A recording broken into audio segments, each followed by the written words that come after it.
ఇప్పుడు కొంతమంది రెంట్‌కి గూడా 50,000, 60,000కి ఉండేవాళ్ళు కూడా ఉంటారు sir.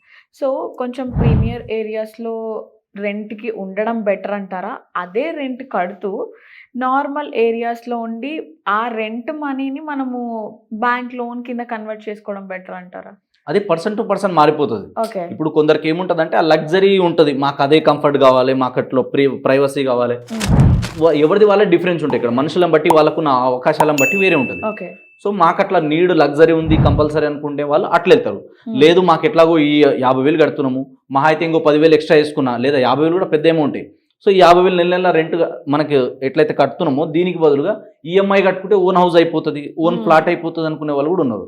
Yeah! So own flat అయిపోతుంది అనుకున్న వాళ్ళు ఫ్లాట్లు కొంటున్నారు. హ్మ్. లేదు అనుకున్న వాళ్ళు ఏం చేస్తున్నారు, వాళ్ళు ఇట్లా రెంట్‌కు ఉండే వాళ్ళు కూడా ఉంటారు.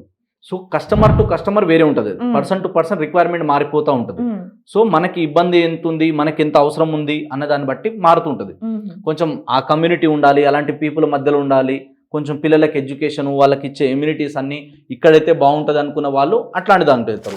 లేదంటే బయటికెళ్ళి తక్కువలో అదే స్టాండ్ అలోన్ బిల్డింగ్‌లో వెళ్తే మంచి మంచి ఫ్లాట్స్ వచ్చేస్తాయి. హ్మ్. లేదా హై రైజ్ గేటెడ్ కమ్యూనిటీలో కూడా మనం కొంచెం అమౌంట్ ఎక్కువ పేమెంట్ చేసుకుంటే డౌన్ పేమెంట్ మిగతా వచ్చే ఈఎంఐలు అదే 50,000, 60,000 కట్టుకుంటే మంచి మంచి ఫ్లాట్స్ వచ్చేస్తాయి. హ్మ్.